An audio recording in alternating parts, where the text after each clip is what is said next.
Então, estamos agora nesse ponto aqui de conceitos e definições, já estamos nesse 3 aqui, estamos na metade do caminho para a primeira prova. Aqui, essa parte aqui que a gente vai tratar hoje é uma parte um pouquinho chata, mas é o jeito. Temos que passar por ela mesmo para desfazer alguns conceitos equivocados que a gente tem. Depois dessa primeira parte, a gente vai ter a primeira prova e depois a segunda parte aqui para ter a nossa segunda prova. A gente precisa esclarecer, porque tem coisas assim que são confusas mesmo, né? Na exploração. Por exemplo, o caso de derrubada e abate, que pode ser uma atividade, a atividade em si do abate, ou posso estar me referindo a toda aquela parte que não é só o abate, de preparação para o abate, preparação do abate e abate em si, e a etapa, né? Tá na derrubada, então tá na etapa do abate. Aí tem o abate em si, propriamente dito. Corte raso e desmatamento, a gente tem que saber a diferença, né, de corte raso para desmatamento, desmatamento e desflorestamento, também modas, né, que acontecem, né, exploração e colheita, que é uma confusão também, exploração de madeira e devastação. A gente passa por essas etapas aí. Então, a atividade de abate ou derrubada é a primeira atividade do corte florestal, quando as árvores em pé são derrubadas. E eu posso estar utilizando, aqui no caso aqui eu estou usando um abate semi-mecanizado, né? que é utilizando motosserra, até hoje em floresta natural, embora isso aqui não seja, não me parece ser uma árvore, não, pior que é assim, acho que é pau-jacaré, não, mas não sei, mas ou totalmente mecanizada como em floresta plantada, em floresta natural, de um jeito em floresta plantada cada vez mais mecanizado, em floresta natural é limitado a semi-mecanizado. Na fase de abate, das árvores são derrubadas ou abatidas, e também pode ser destopadas, que é a separação da copa. Então, tudo isso pode ser, eu posso chamar o abate só o abate, ou pode chamar também as coisas prévias e pós o abate dentro de uma atividade geral. Então, ela pode ser destopada, que é a separação da copa, pode ser desgalhada, pode ser torada ou traçada, que é a mesma coisa, ou seccionada, que é a divisão em tora, né? Podem ser empilhadas. É a primeira atividade da exploração florestal para alguns. Para alguns, a primeira atividade é o abate ou a derrubada. Desbaste, então, o abate está aqui, que pode ser uma atividade ou toda uma fase, né? Desbaste já é outra coisa. Desbaste é quando pode ser seletivo ou sistemático, quando eu corto partes da população, em geral aquelas que já estão suprimidas, se for seletivo, aquelas que já estão suprimidas para dar espaço às outras que tem já estão numa posição superior, né, eu dou espaço para elas poderem crescer mais, diminuir a competição. Se for sistemático, pode ser em linha. Uma linha eu tiro, deixo outra linha, tiro uma a cada duas. Mas o desbaste é uma atividade que pode dar um rendimento parcial, né, intermediário, e que eu tiro parte da população para favorecer a população remanescente. Eu uso desbaste em pinos, em população de pinos, em floresta plantada. Em floresta natural eu não uso desbaste. Na prática não existe essa operação, desbaste de floresta natural. Ele pode ser seletivo, né? É um trato silvicultural praticado em floresta plantada e tem como objetivo favorecer o crescimento, como eu já disse. Corte raso já é outra coisa. Corte raso é quando num sistema monocíclico, eu derrubo todas as árvores de um determinado talhão, de um determinado compartimento da floresta. Derrubo todas as áreas para depois, ou via rebrota, ou via plantio de mudas, começar uma nova rotação. Ao final da rotação, então, eu faço o corte raso. é uma atividade intermediária do sistema monocíclico, né? É uma atividade intermediária do sistema todo monocíclico. Desmatamento, não. Desmatamento ou desflorestamento. Desflorestamento, o pessoal que gosta de chamar de nome bonito, né? A floresta, então tira a floresta, é o desflorestamento. Aí desmatamento é porque o caboclo, ele não chama floresta, ele fala mata. Lá na mata, eu moro na mata, lá na mata é assim assado, né? Então, é a remoção da floresta natural para outros usos, para conversão, né? Para outros usos, né? Pode ser para construção de alojamento também, implantação de uma indústria, ou para pastagem, cultivo, alguma outra coisa assim. Exploração florestal, aí é o conjunto de trabalhos executados durante a colheita de produtos florestais, por Souza aqui. É o conjunto de trabalhos executados durante a colheita florestal. O que é exploração florestal? Ou é o conjunto de operações efetuadas no maciço florestal, segundo Tanaka, né? Visando preparar e transportar a madeira até o local de utilização com a aplicação de técnicas e padrões estabelecidos, tendo por finalidade transformar no produto final. Está usando exploração aqui e está pensando mais em floresta plantada também, né? Mas também está uma conta para floresta natural também. Alguns autores consideram a abertura de estradas e o transporte parte da exploração. Outros não consideram. Então, exploração florestal aqui, nesses dois aqui, pode estar contemplando ou não, há quem separe. E floresta natural, a gente tende a juntar construção de estrada à exploração, porque a autorização vem junto. Você não pode nem construir estrada e nem pode abater antes da autorização de exploração. Como ela vem junto da Altex, já te dá as duas coisas, em floresta natural sempre é junto, né? Exploração e estrada. Exploração seletiva. Exploração seletiva é o que a gente faz em floresta natural. A gente faz exploração, não é desbaste, é exploração seletiva. A gente seleciona alguns indivíduos que obedecem determinadas características, né? Para serem aproveitados na indústria de serraria. Esse aqui é o sistema de classificação basicão da FAO, né? Que a exploração pode ser seletiva ou corte raso, floresta natural, floresta plantada, a regeneração natural ou artificial, a regeneração natural quando eu deixo haver rebrota, ou as mudas que já estão lá esperando a clareira para poder crescer, ou artificial quando eu produzo muda e insiro. E o favorecimento aqui, que a gente já considera como traço cultural, de baixa intensidade ou de alta intensidade. Essa é a classificação da FAO. Quanto à exploração racional, exploração racional e irracional. Eu, pessoalmente, eu não gosto dessa divisão, porque o sacador de pau no mato, mesmo que ele não seja um empresário como o nome como o nome deveria sugerir, mesmo que ele não ligue para técnica, ele faz a coisa da forma mais racional possível. Ele não joga dinheiro para ele. Ele acaba jogando porque ele não tem conhecimento, mas ela não é irracional. A exploração que dita, quando se fala exploração irracional, está se referindo à exploração convencional. Eu prefiro chamar a exploração convencional. E a exploração racional, que racional não é.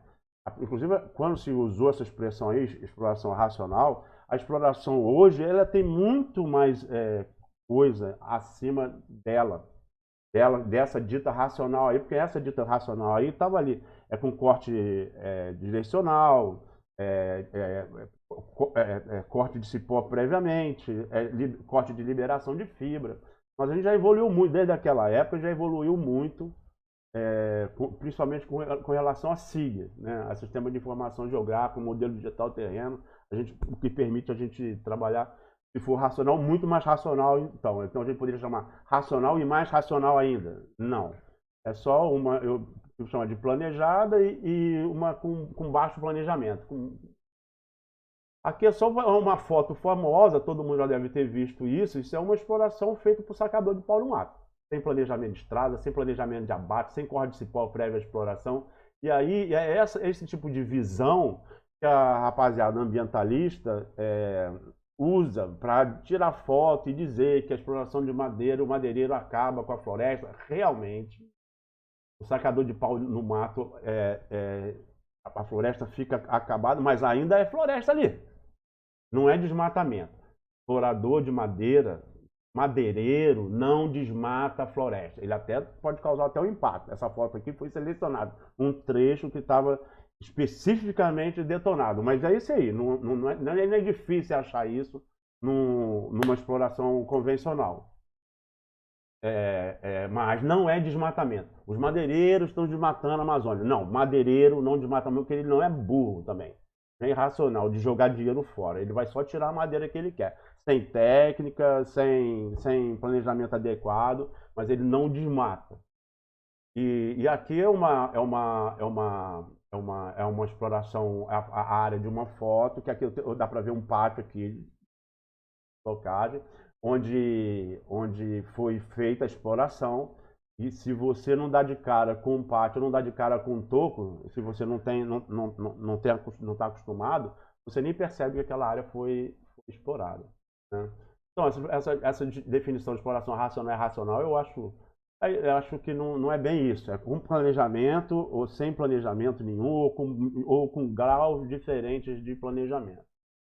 Exploração sustentável, a gente fala, né, que é uma meta a ser seguida sempre, ser procurada sempre, né? Mas aí, quando a gente vê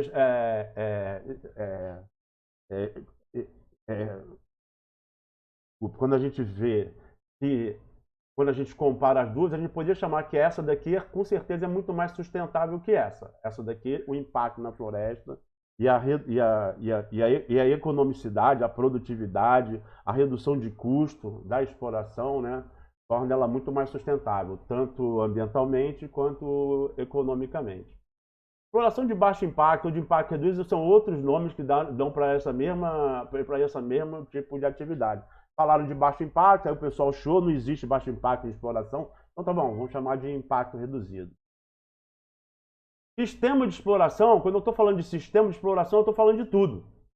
Tudo mesmo. Um sistema, muitas vezes a gente confunde sistema com um sistema computacional. Quando a gente está falando de um sistema computacional, a gente tem que especificar. Não, um sistema de computacional. Porque quando a gente fala um sistema de exploração, a gente está falando de tudo, inclusive dos softwares utilizados. A gente está falando das máquinas, das atividades, como é que são divididas, dependendo da população que eu estou tendo, se é plantada, se é natural, se é plantada de pinos, que eu vou fazer desbaste, ou de eucalipto, que eu não faço desbaste.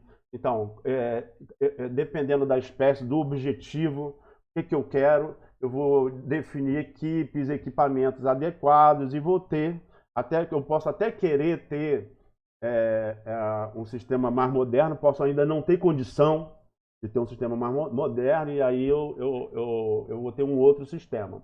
Mas quando eu falo de sistema, eu estou falando de tudo. Máquina, equipamento, pessoa, equipe, formulário, sistema computacional, né, programas, etc., espécie, sistema silvicultural. O sistema silvicultural também está dentro também vai influenciar, desculpa, está dentro não, o sistema silvicultural também vai influenciar no meu sistema de exploração.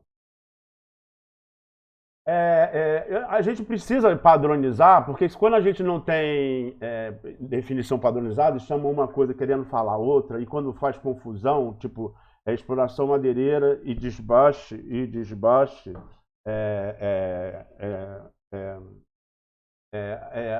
às vezes pode dar confusão. E quando eu estou falando de derrubada como atividade, como etapa, né? Se eu estou falando como etapa, então é a derrubada mesmo, o abate, mas também pode ser o destopamento, o seccionamento, né? O descascamento, o empilhamento, tudo isso fazendo parte da atividade de abate. Então, você está falando da atividade ou está falando da fase? E aí, isso pode dar confusão na elaboração de contrato, dando mais trabalho para os termos de referência. Você, então, quanto mais tiver definição vaga, um fala uma coisa, o outro fala outra, mais importância tem o contrato e os termos de referência. Quando você está entrando numa concorrência para fazer algum serviço, onde houve uma licitação pública, né, você, às vezes, você tem um termo de referência que é pequeno, que é curto. A gente pode pensar que um termo de referência curto é melhor, assusta menos. Quando a gente pega, pô, fui contratado para executar um serviço. Aí me contrataram e me deram lá o termo de referência, para eu executar. Se eu vejo um termo de referência cheio de páginas, eu posso pensar que, puxa vida, caramba. Aí se eu vejo um termo de referência mais curtinho, eu posso, oba, beleza. Não, isso é ruim, é um equívoco.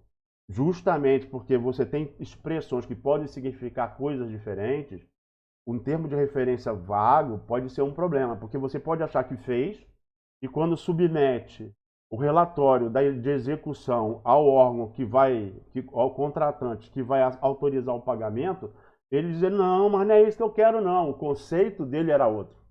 Quando ele falou alguma coisa, ele estava querendo dizer outra, e aí você não fez o que ele disse, e aí pronto, como é ele que tem que autorizar, você vai fazer a última coisa que se faz no mundo, no mato, é voltar para o mato para corrigir problema.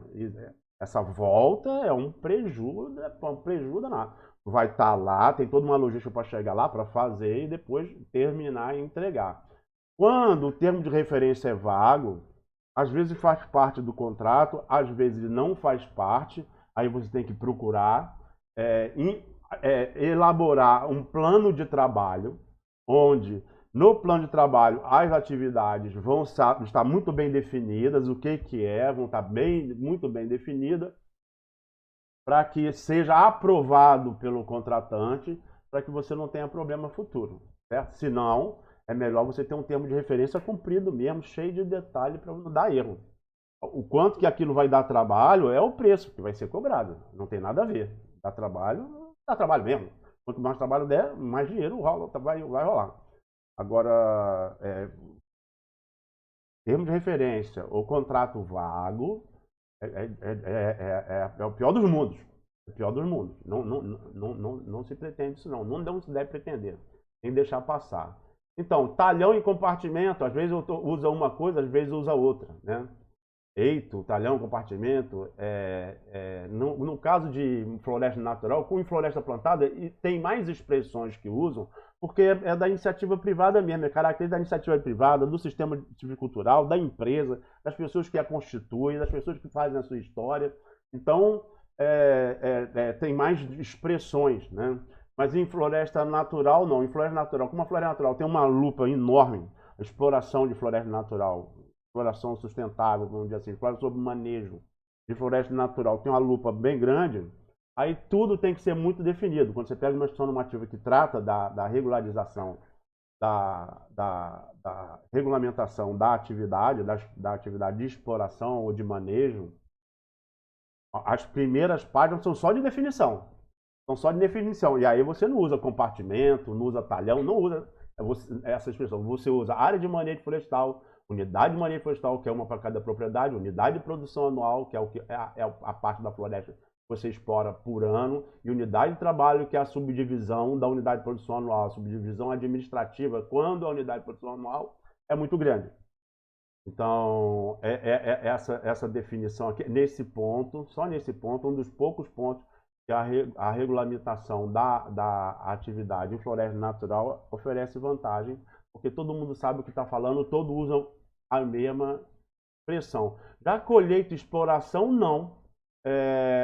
Colheita seria adequado, né, como Malinowski sugere, né, para floresta plantada, e exploração seria adequado para a floresta natural. Como eu faço exploração de recurso vegetal, ou exploração de recurso da fauna, ou exploração da fauna ictiológica, né, de peixe, ou exploração de minério, Eu não estou plantando, eu não estou criando, eu só estou explorando um recurso natural. Mas a Justiça Normativa que trata do manejo da Amazônia, pelo serviço, pelo IBAMA, que é o regulador federal, trata de colheita.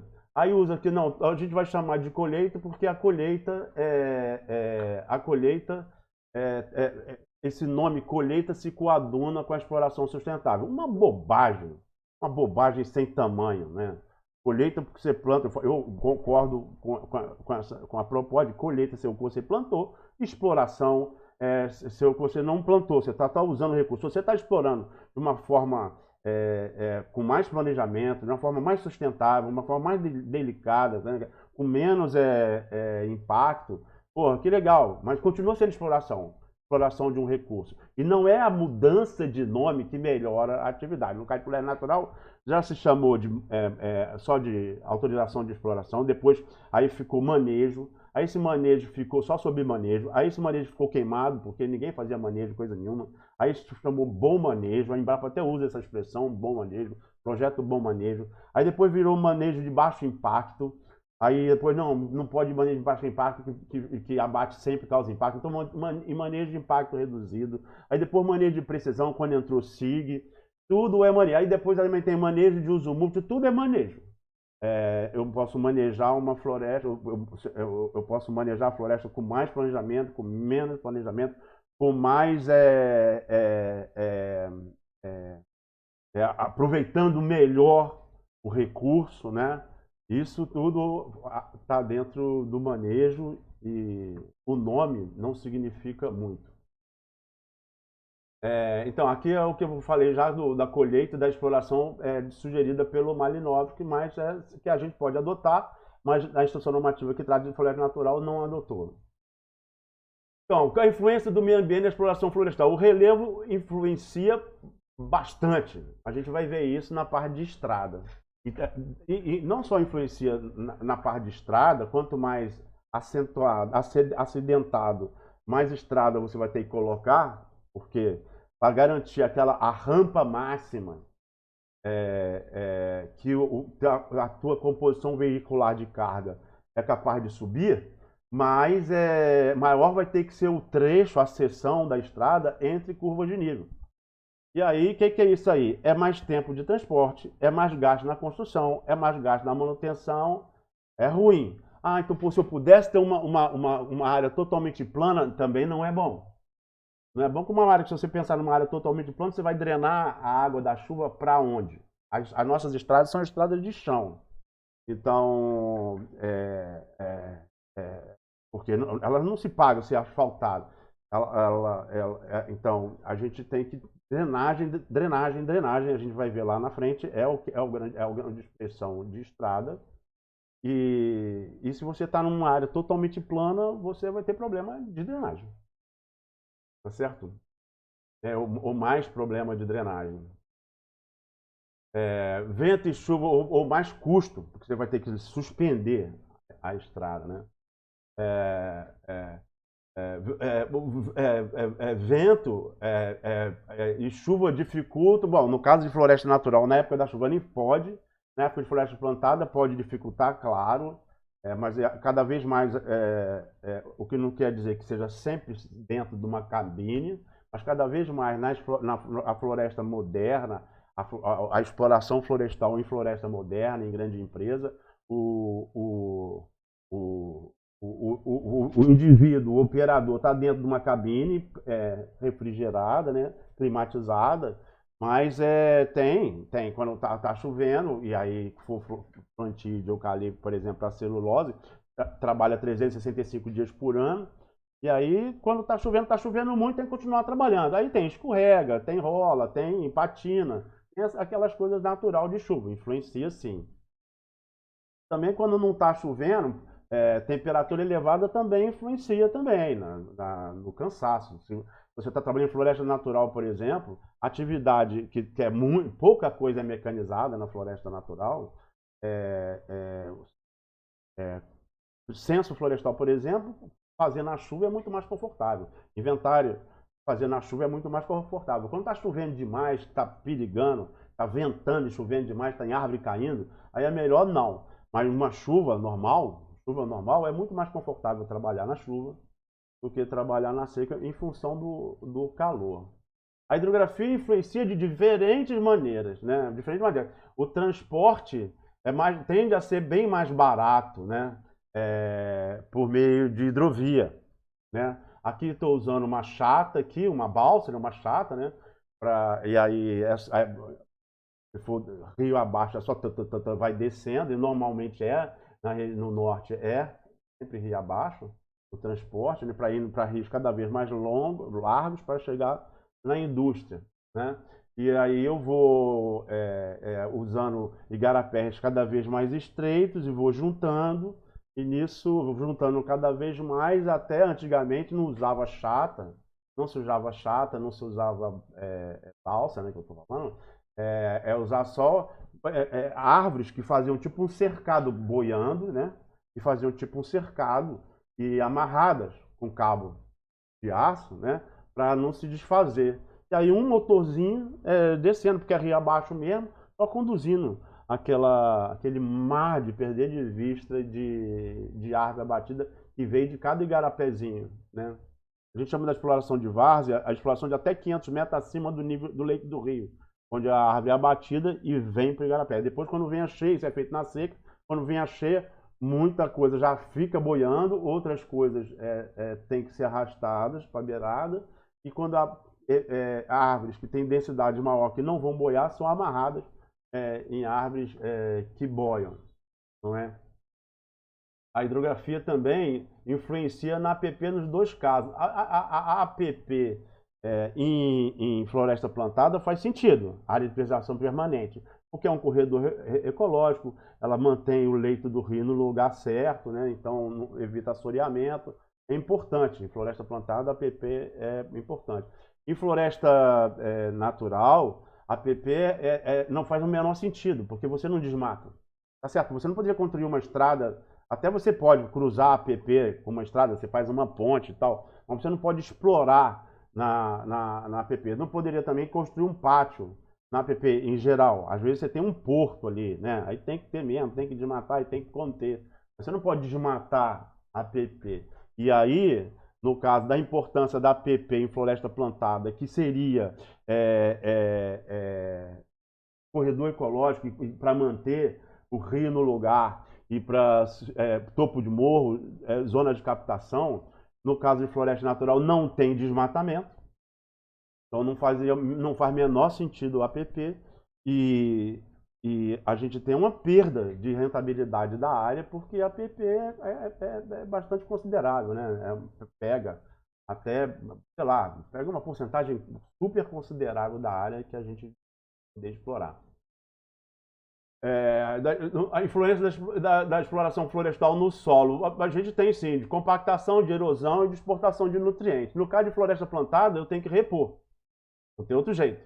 No caso de floresta natural, não. O trabalho de Souza e Jardim viram que o que a floresta recebe de aporte é mais do que o suficiente para reduzir o que ela exporta com a exploração. Inclusive porque a exploração é super seletiva. A gente tira muito pouco da floresta.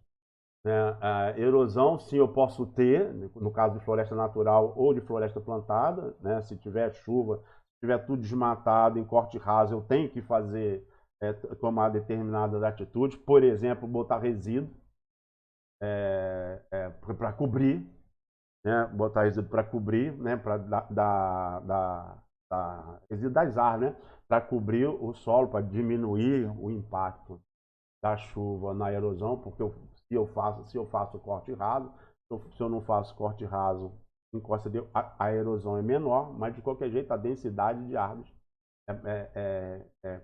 fica abalada em explorações parciais, e aí eu posso sim ter erosão. No caso de floresta natural, eu posso ter erosão em estrada, se eu não faço a manutenção adequada, né? A estrada pode até acabar virando um dreno, né? A água começa a rolar ali, começa a criar suco, e aí cada vez mais água por ali, aí eu posso ter problema mesmo, né? E no caso de compactação, sim, eu posso ter reduzir isso, porque eu não quero. Compactação é uma coisa que é ruim para o solo, tanto de floresta natural como floresta plantada. No caso de floresta plantada, eu reduzo usando esteira, por exemplo, ou usando pneu mais largo, né? Tem pneu de trator, como a gente vai ver, de trator de máquina florestal, que é super largo, né? Então, reduzindo, então, distribuindo melhor o peso, né? Então, reduzindo a compactação. A outra coisa, em floresta natural, eu reduzo a compactação também, não trabalhando, não explorando, não trabalhando não, não explorando na época da chuva, quando o solo, na maioria argiloso, está sujeito à compactação. Eu exploro quando ele está com déficit hídrico. Inclusive, quando eu estou planejando a exploração, eu olho lá no balanço hídrico qual é a época que eu tenho solo com déficit hídrico. E aí a água, claro, né? A água, aí é o ciclo da água que a gente viu, né? Então aí a gente já trata disso quando a gente trabalha com APP, Área de Preservação Permanente, em floresta plantada. Em floresta natural não faz sentido, porque a floresta está toda lá. A gente faz um abate um pouco mais intenso do que o abate que a própria natureza faz. A própria floresta está o tempo todo derrubando árvore, e a árvore quando cai na floresta faz uma arregaça muito maior, porque não tem corda de cipó.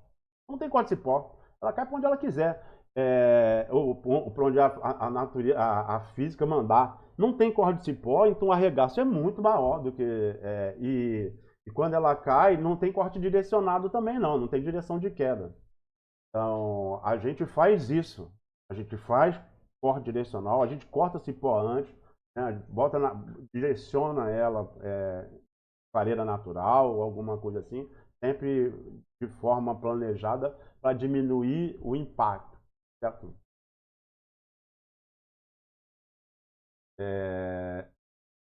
Aqui a gente tem um exemplo do que pode dar quando a gente desmata tudo, né? A ideia aqui era ter pasto, né? E olha o que aconteceu. Já foi completamente o leito do rio, assoreamento, o leito do rio, Vossoroca em pleno desenvolvimento, né?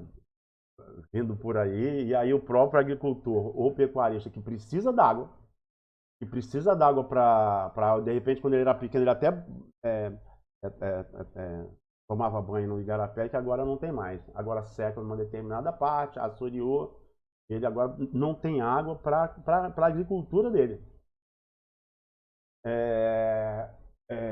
Aqui a gente já viu essa foto aqui, uma foto de exploração seletiva em área de várzea, né?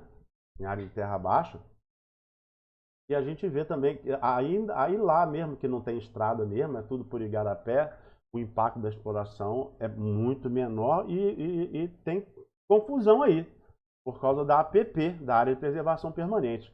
O Serviço de Patrimônio da União e o Ministério Público andaram no Amapá, principalmente, mas andaram no Amapá, no Pará, andaram tratando dessa questão, né? Da interpretação dessa questão, porque tem família que vive da exploração seletiva de madeira e o impacto é praticamente nulo, né? Que essas famílias impõem à floresta. É muito melhor que fosse agricultura, que fosse qualquer outra coisa, e não pode nem ter direito à terra porque é APP, é patrimônio da União.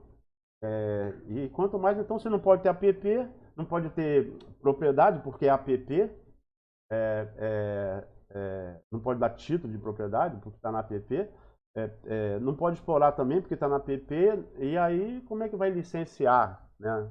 Mas o Serviço de Patrimônio da União e o Ministério Público Federal, no Amapá e no Pará, fizeram e estão fazendo um bom papel para resolver essa questão, esse impasse.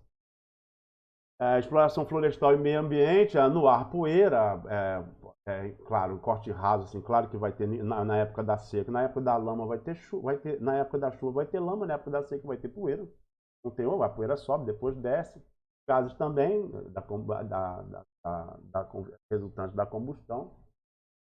Então, mas o impacto é sempre pontual, né, no tempo e no espaço. Ele é pontual no tempo e no espaço. Houve a exploração, no caso de monociclo, que é o mais extremo, no caso de monociclo houve a exploração, depois vem a rebrota, a condição da rebrota ou o novo plantio, né? E aí são espécies de rápido crescimento, logo aquilo já desapareceu, já não tem mais, né? E retirada de sombra também, isso aí é tudo, é verdade, né? É a mesma coisa do ruído, embora cada vez mais tenham máquinas com redução de ruído, né? Na vegetação, se for floresta plantada, é, é, a floresta é plantada, é um agroecossistema. Então, você tem que pensar numa floresta até como você pensaria, sei lá, em soja, em cana, em algodão, em pasto. É um agroecossistema. Ele não é feito para ser parecido com a floresta. Então, o empobrecimento da exploração florestal no meio biológico, da atividade florestal no meio biológico, em caso de floresta plantada, monocíclico homogêneo, a mesma espécie, seria semelhante a de qualquer outra cultura, sendo que ele não é semelhante, ele ainda tem uma vantagem, porque o ciclo de exploração é muito mais espaçado, o ciclo de corte é muito maior do que no plantio de soja, no plantio de milho, no plantio de qualquer outra desses cultivares agrícolas aí. No caso de exploração natural, então, novamente o Jardim e Souza também fizeram uma boa revisão dos impactos da exploração no meio biológico, e eles concluíram que não tinha nenhum estudo que comprovasse isso. Essa onça aqui que está aparecendo aqui, ó, isso aqui é de uma irresponsabilidade absurda. Absurdo. Você tem que pensar, em vez de você olhar isso daqui, você tem que pensar que é um problema do Brasil, que confunde caminhão toureiro com sinônimo de impacto. Isso é por causa da própria televisão. Que bota lá, caminhão toureiro, motosserra, árvore caindo, fogo, bicho queimado, bota tudo num pacote só, mas na verdade, em floresta natural, em floresta plantada, realmente é um agroecossistema, só que tem vantagem em relação às outras culturas, porque o ciclo é muito maior, né? Fica muito mais tempo coberto do que não coberto.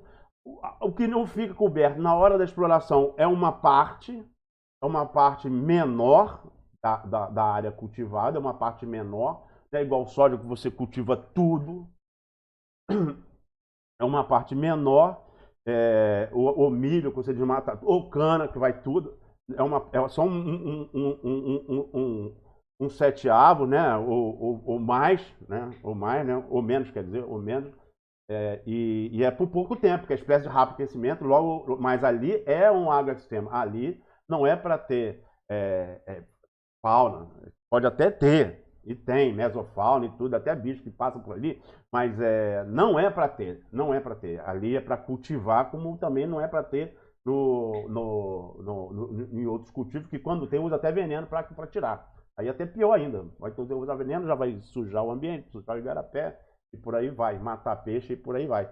No caso, em floresta natural, é justamente a exploração florestal, o manejo florestal, que tem a função benéfica na floresta, porque ele conserva. O Estado pode até dizer, não, aquilo ali é uma reserva. Quem cuida? Quem garante? Quem não deixa entrar? Quem tem perna para fazer isso? Ainda mais se são áreas grandes. Quem? Aonde? Qual que é que tá segura, que está totalmente segura e que não tem invasão para caça, tal, que não tem? Atividade florestal, manejo florestal, mantém movimento na floresta. E mantém a floresta, e é só quem nunca andou numa floresta natural, mesmo na época da exploração, que a exploração é seletiva, tá certo? Pode estar algum susto até na hora que está a motosserra tocando, caminhão passando e tal. Mas no dia seguinte, quando você sai, tem rastro de bicho na estrada. Você anda no mato, você está vendo bicho. Sabe como? É só olhar. É só olhar e ver a diferença. Ah, talvez aquele... Fernando Jardim não acharam, não.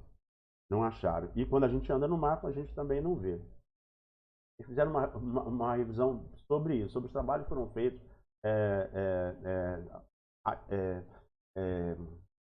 identificando impacto na fauna, impacto da exploração na fauna. É lógico, se eu vou abrir um pátio numa área, um pátio de estocagem, e eu abro vários pátios numa área, a legislação limita em 0,7% a área de pátio e floresta natural. 0,7% é o máximo. A gente não usa isso, a gente usa bem menos que isso. A gente usa de 0,4, 0,5. Mas naquela área do pátio ali, cara, se tiver um ninho, se tiver um buraco de tatu, que tiver ali, cara, vai rodar. Vai rodar, porque não, a gente nem dá para ver isso. Eventualmente, às vezes a equipe vê, aí joga um pouco para lá, mas aquilo ali é completamente insignificante em relação... Tá, se for um ninho de arpia, né, cara? Aí não, tudo bem, gavião real, pô. Não, essa árvore aí não cai de jeito nenhum, deixa aí, afasta, não deixa segurar e tal. Mas fora isso, é da lei, cara. É como eu falei. A gente tira um pouco mais do que a natureza já tira. Já tira o tempo todo. O tempo todo tá caindo árvore. É quando cai a árvore que dá a chance de espécies que precisam de insolação, de luz direta, poderem crescer, se desenvolver, fazer sua relação com a meso e macrofauna e se disseminar, se reproduzir, se disseminar, se dispersar e se disseminar. Aqui, exploração florestal versus meio antrópico, sim, a gente tem impacto na paisagem, no caso de floresta plantada, mas como falei, uma pequena parcela em relação à área toda objeto do manejo. Pelo contrário, você está tanto em floresta plantada quanto em floresta natural, em função da evapotranspiração, o impacto é menor e o clima também é mais agradável. O clima é mais agradável quando você tem a substituição, né? Quando você tem pasto, ou quando tem alguma outra coisa assim, que a insolação é direta, né? Esse impacto visual aí é pontual e é por um tempo limitado. É pontual e no tempo e no espaço. No caso, aspectos socioambientais, poxa vida, a atividade florestal ela é uma promotora de emprego. No caso de floresta plantada, vem reduzindo a quantidade de emprego, pode-se reduzir a quantidade de emprego se a empresa não cresce. A tendência das empresas é crescer cada vez mais, então cada vez mais promover emprego. Mas reduz a quantidade de mão de obra porque tem cada vez máquinas mais produtivas, mais especializadas. Porém, aqueles contratados são mais especializados e ganham mais. O salário aumenta. Quem dera que a gente não tivesse nenhum peão orelha seca no Brasil, que todo mundo ia ser técnico mais elaborado e com salário melhor. No caso de floresta natural, não. No caso de floresta natural, não dá. Até o abate, parou em semi-mecanizado. O impacto é bem pontual. Não dá para botar uma máquina grande lá para derrubar a árvore, para pegar a árvore, não dá. Só para arrastar, aí pode. No traçado pré-definido, que cause o menor impacto possível, né? Agora, qualquer outra atividade, no caso de floresta natural, que a tendência, primeiro foi só explorar madeira, depois foi explorar madeira e resíduo da madeira, resíduo lenhoso da exploração. Aí já é mais gente, é mais emprego e mão de obra. E aí, se for querer explorar outras coisas, por exemplo, as orquídeas, bromélias, das copas, das árvores que estão sendo picadas para produção de energia, ou explorar semente, planta, cipó, seja lá o que for explorar, mão de obra, mão de obra, mão de obra, mão de obra, mão de obra, mão de obra. Aí o impacto é muito legal. A atividade florestal, em geral, está depois da fronteira agrícola, a agricultura não chegou ainda, a atividade florestal está mais para lá ainda, mas ela chega dando emprego e carece de muita mão de obra mesmo. Em relação à proteção do indivíduo, a gente vai ver isso em ergonomia, mas já está cada vez mais, né, cada vez melhor, né? a proteção do indivíduo. No caso do abate aqui, que é semi-mecanizado, é a parte mais perigosa, por isso que tem todo um gradiente de formação do motosserrista para ele abater, mas o cuidado na exploração planejada é a única coisa que a produtividade é menor. Na exploração planejada, a produtividade, o custo de produção é menor, né? A produtividade é maior, o custo de produção é menor, né? Na exploração planejada, mas o abate, ou a derrubada, o abate, aí ele é menos produtivo. O custo de produção é maior, por causa justamente da questão de segurança. Não só a indumentária do indivíduo, mas também a melhoria do equipamento, cada vez mais moderno, mais silencioso, menos poluente, né? Mais ergonômico, com menos vibração, mais leve, cada vez mais nessa atividade aqui, que em floresta plantada cada vez menos presente, em floresta natural parou aí. O negócio é melhorar a condição aí. Existe também uma expressão que é aquela coisa das modas. Também teve uma época que o cara de floresta natural chamava de explotação, plano de explotação. Aqui que bobagem. Aqui é aquela coisa de ficar procurando o nome para ver se não pega tão mal. Ou você assume a engenharia florestal, a exploração do recurso e trata bem, trata com cuidado, né? Ou então esquece, não adianta ficar mudando o nome, né? Extração florestal, até a disciplina chama extração, colheita, não. Extração é uma etapa da exploração que a gente chama de transporte primário. Pode ser via arraste, certo? Ou pode ser via baldeio, né? Que a madeira é suspensa, né? A madeira é toda transportada em cima, né? No forwarder, que é um trator, né? Feito exclusivamente para isso, é off-road. Ele não está andando em estrada, caminhão anda em estrada, carreta anda em estrada. A composição veicular qualquer anda na estrada. Mas a extração florestal, essa parte aqui, a primeira parte lá, que é o transporte primário, que é o quê? Da zona de corte até a estrada ou da zona de corte até o pátio. Pode ser feita via baldeio ou pode ser feito via arraste.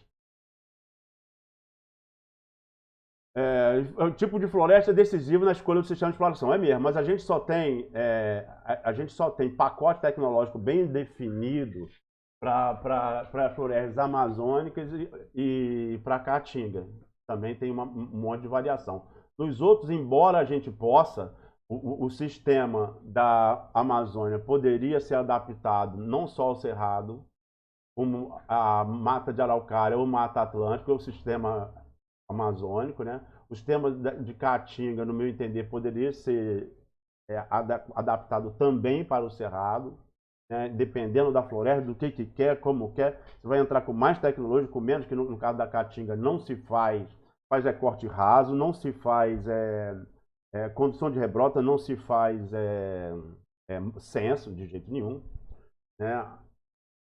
E é isso. E no caso da Amazônia, não, é mais caro porque é obrigatório o censo. Então a gente poderia usar, o pacote da Amazônia poderia ser usado tranquilamente na Mata Atlântica, não é utilizado por falta de juízo. Tem até uma cópia parecida, tem até um sistema, para ser justo, com o INEA.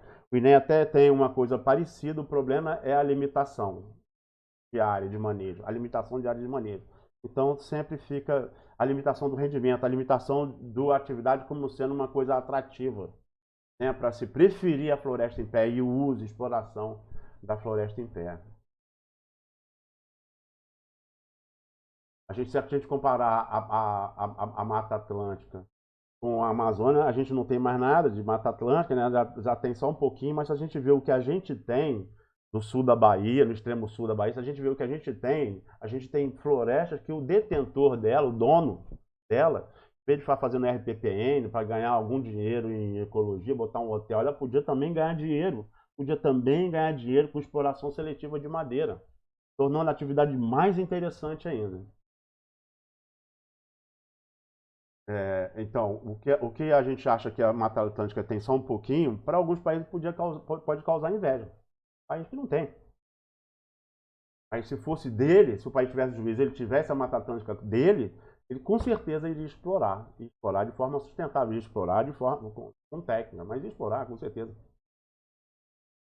Nas florestas amazônicas a gente tem a várzea, a exploração mais tradicional da várzea, né? E terra firme é onde tem mais, é o consenso, antigamente era 90% do volume saía da várzea, hoje não mais, quase nada sai da várzea.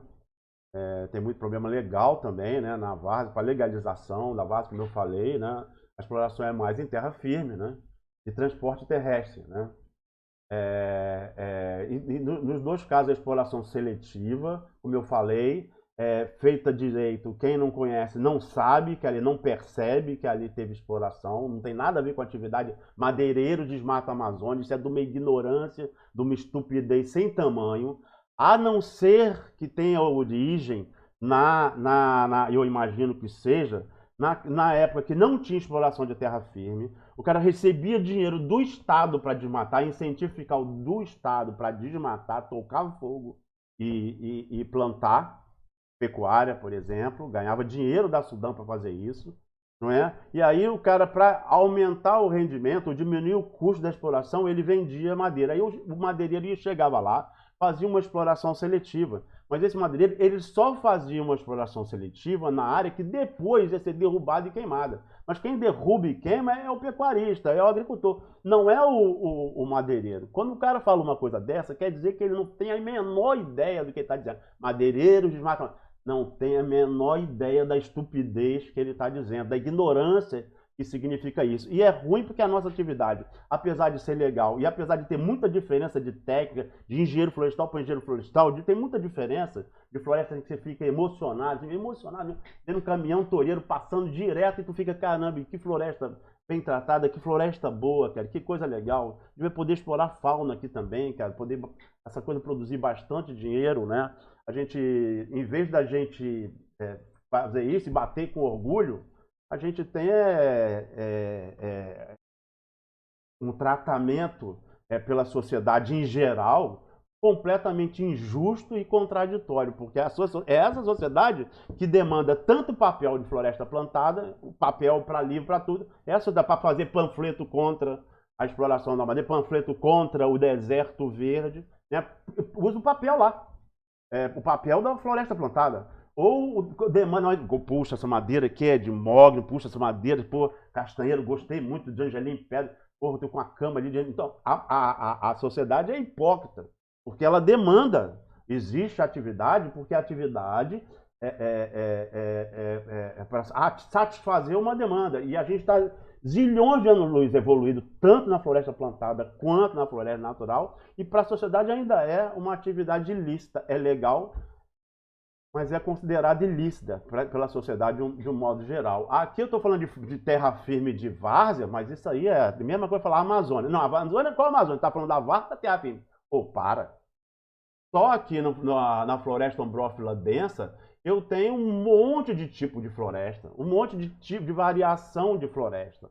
Não é? Uma variação topográfica, né? Variação de ambiente, variação de composição, a floresta mais aberta, mais fechada, mais alta, mais baixa, e aí eu tenho que tratar ela de acordo com ela, com o sistema silvicultural adequado, e nós cada vez dominamos mais isso.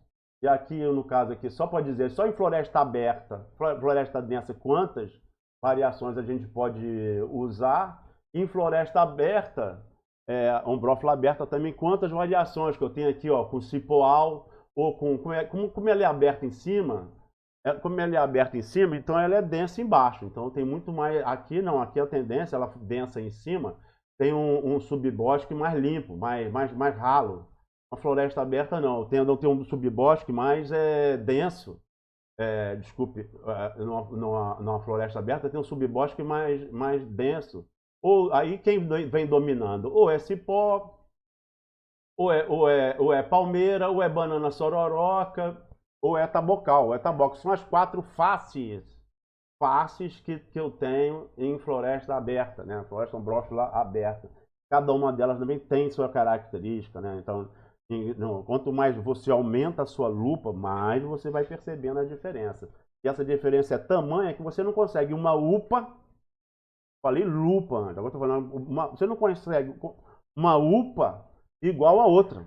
Não consegue uma UPA tem uma estrutura e a outra UPA, mesmo que seja na mesma floresta, na mesma face, uma UPA tem uma estrutura horizontal, que eu estou falando de composição florística, uma outra UPA do lado dela, contígua a ela, tem uma outra composição florística, tem uma outra estrutura horizontal. Então, floresta nativa de tempo cerrado, mata de araucária, a gente chama de mata da araucária por causa da araucária, que daí resolveram proibir ou restringir bastante. E aí a tendência do agricultor, quando vê uma araucária, como ele não pode derrubar, quando ele vê uma araucária ele já corta, porque ele sabe que se deixar ela crescer aquele pedaço ali, ele não vai poder mexer na terra dele, ele poderia explorar. Sempre é assim. Cachorro correndo atrás do rabo. Em vez da legislação, da política, fazer o que José de Arimateia Silva, certa feita, ensinou, nós temos que parar com a legislação, ele estava tratando especificamente do manejo da Amazônia. Mas ele vale para tudo. Nós temos que parar de ficar criando legislação para dificultar a vida de quem está fazendo errado. Isso não funcionou, não está funcionando e não vai funcionar. A gente tem que passar a fazer a legislação para facilitar a vida de quem quer fazer correto.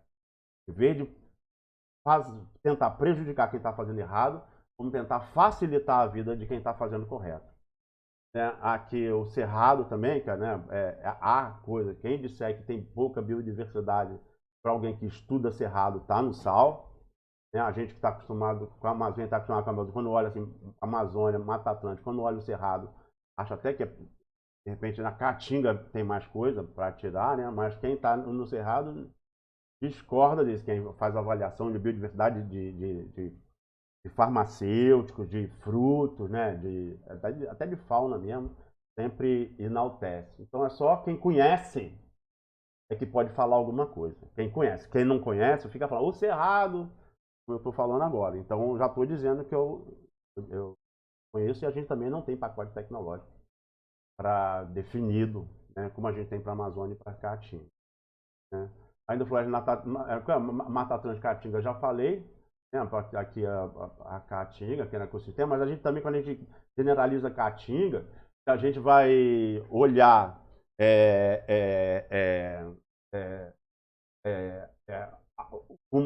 ampliando o zoom no tipo, então nós temos vários tipos. No bioma, que é um bioma eminentemente brasileiro, está todo dentro do Brasil, mas a gente tem vários tipos de caatinga, não só no IBGE classificando, como a Associação de Plantas do Nordeste também, que produz muita informação acerca dela. Né? Então a gente também não pode pensar, só porque está olhando a caatinga assim, pensar que a gente está tratando com uma coisa simples. Apesar do corte raso ser o pontual também, numa parte, ser o método, né? Tem um monte de produtos, né? Um monte de dinheiro. Às vezes você pode tirar um produto só e esse produto valer muito dinheiro.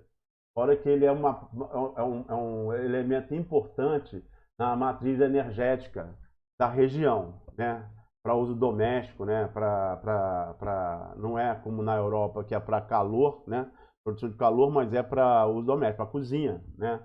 É super importante o uso da lenha na fabricação de alimento, na cocção de alimentos no Brasil. É super importante, não é só na Caatinga não, no Brasil. Mas aqui a Caatinga mostrando lá. No caso aqui está botando uma vaca aqui, mas é um bezerro, né? Mas é um boi, né? Mas para a Caatinga, inclusive, é muito mais adequado ovino e caprino. Se o boi morde sede, ou dá trabalho, não come, tem que arrumar ração e tal, com a seca, que é natural da Caatinga, a floresta da Caatinga, ela é muito mais, lógico, ela é adaptada, é a expressão máxima da natureza para aquele ambiente. Então as espécies da Caatinga estão acostumadas com a seca prolongada, elas continuam vivendo e sobrevivendo. E aí, nesse caso, o ovino e caprino são plenamente adaptáveis ao manejo da Caatinga. O bicho entra e dá o jeito dele. Tenta dar o jeito dele. Pode até não ganhar peso, mas não perde. Sobrevive. Ao contrário da vaca branca, no caso aí essa aí não é branca, mas ao contrário da vaca, da pecuária bovina, e sempre carece de energia, e não raro o cara tira dinheiro da ovina, da caprino ou da mata para poder sustentar a vaca em hora ruim. Aí floresta plantada no Brasil, a gente está falando principalmente de pinos e eucalipto, né? É, eucalipto é quase tudo, dos 8 milhões de hectares, dos cerca de 8 milhões de hectares que a gente tem de floresta plantada, que produzem muito mais, para ver o potencial da floresta natural, né? Que produzem muito mais do que floresta plantada, em termos de dinheiro, de volume, de tudo. É, é, é, o eucalipto é a maior parte para a indústria de papel e celulose. O resto existe. Inclusive tem gente no Mato Grosso, tem gente no Pará, na BR-163, que tentando plantar guimelina. Olha só, guimelina em área convertida para fugir da perseguição dos órgãos ambientais. Quer saber? Eu não quero mais mexer com isso, não. Vou pegar uma área, vou desmatar e vou plantar. Por exemplo, guimelina foi bastante plantada. Aquele pinho cuiabano também. Foi plantado. Para aí eu vou plantar porque eu me livro dessa coisa além de eu especificar o meu produto, eu me livro da perseguição dos órgãos ambientais, né? A gente ainda tem, agora a gente está cada vez mais na parte de eucalipto, cada vez mais evoluído, né, com plantio clonal, né, substituindo plantio de semente, né, nem tem demanda não. A demanda por clones não consegue ser atendida, então acaba usando muita gente planta semente, mas queria ter muda de clone por causa da homogeneização do plantio, né? E produtividade, homogeneização de modo geral, e facilidade de exploração, né? Do planejamento, né? Superior. Lembrando que aqui eu estou falando de agroecossistema, eu não estou falando de floresta natural. Então aqui, quanto mais especializado, melhor. Inclusive,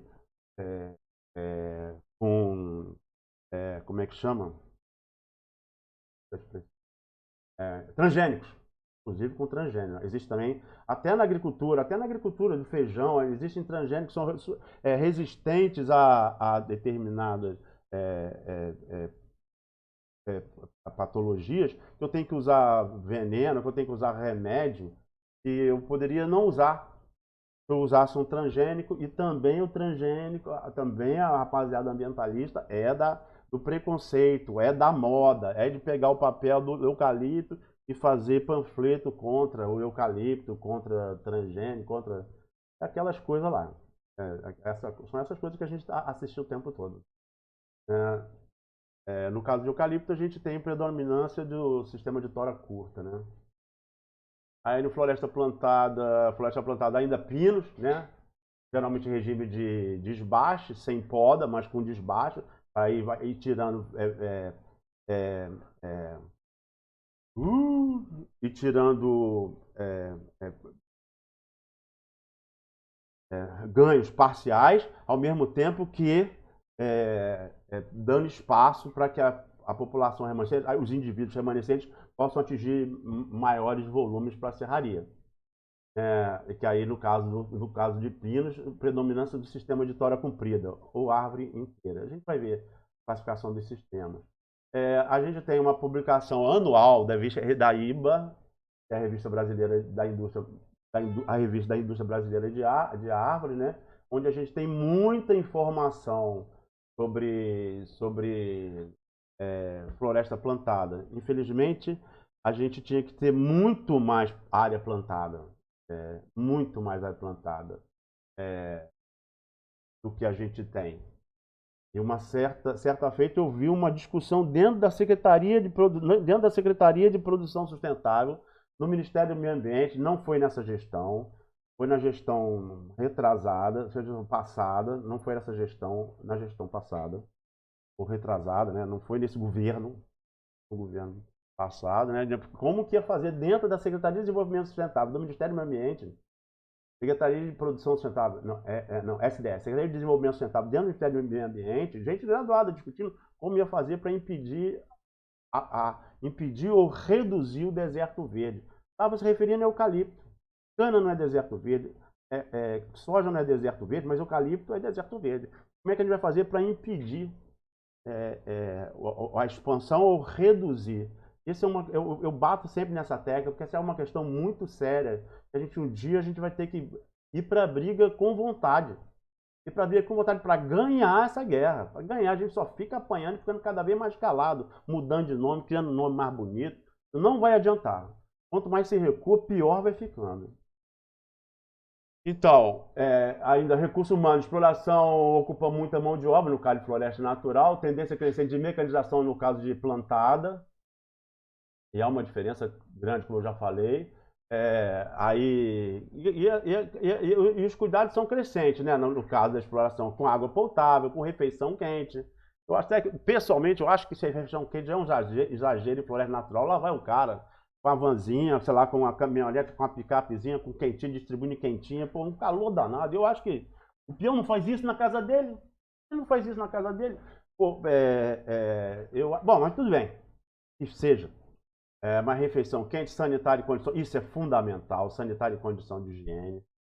Primeiros socorros, remédio, transporte adequado, com certeza, transporte adequado, local para descanso, tratar bem aqueles que você precisa, né? Dependendo, quanto mais mão de obra e quanto tem mais risco, e por isso tem que se, como eu estava falando lá do motorista, por isso tem que se tomar cuidado, né? Para evitar acidente, diminuir, porque como tudo é muito planejado, no caso do manejo florestal, como tem que ser feito, não tem ninguém sobrando. Então, se alguém se machuca, mesmo que não seja grave, mas que tira ele daquele dia, daquele expediente, parou a equipe inteira. O grau de instrução, ainda no Brasil, predomina o grau de instrução baixo, né?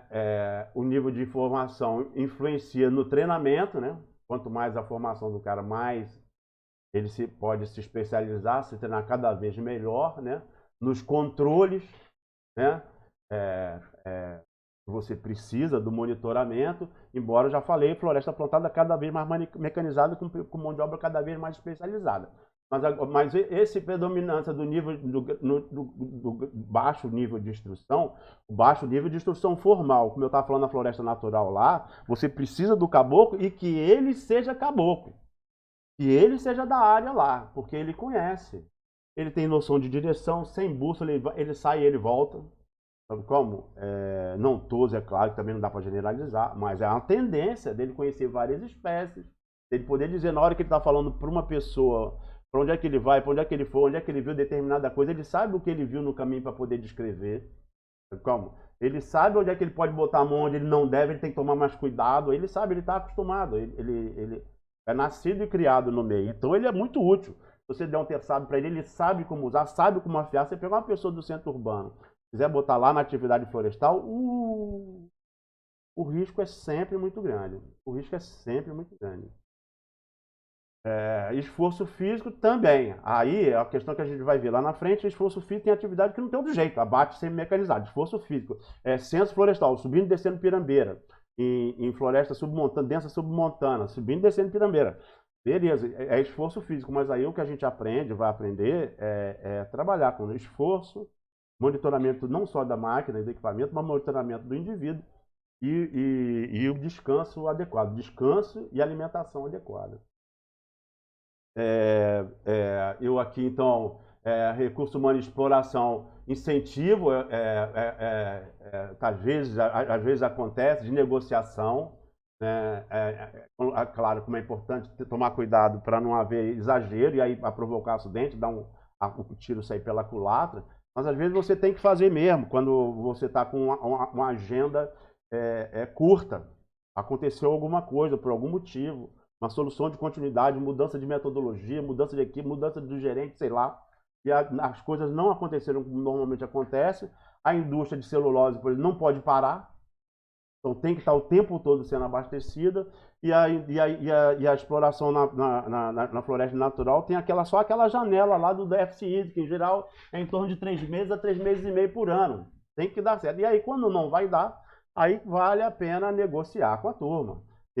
Aumentar a horário de expediente, diminuir a distância entre intervalos, quer dizer, não trabalhar muito comum, trabalhar de 15, ter um fim de semana de 15 em 15 dias, e não um fim de semana semanal, um fim de semana, todo fim de semana, quer dizer, né? Não todo fim de semana sim, fim de semana não, ou até um prazo mais longo, à custa de um incentivo financeiro ou à custa de negociação bom, depois eu desconto esse descanso aí, né?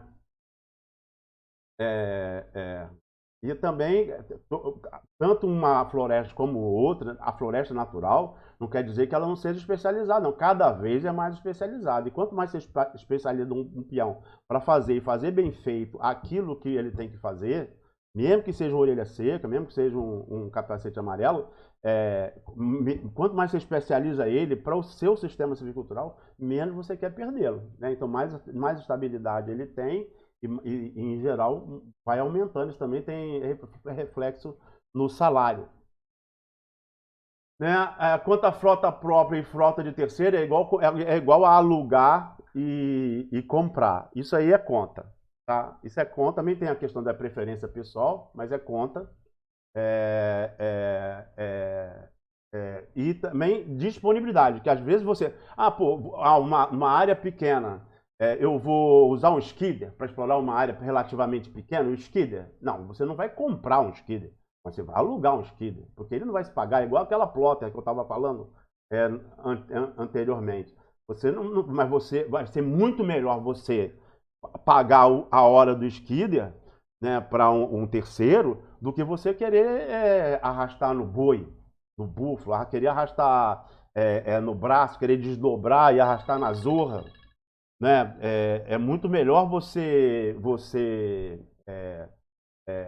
pensar, fazer conta, e às vezes você até quer usar um skidder, mas não tem. Não tem a máquina que você gostaria, a máquina adequada para você alugar e fazer uso.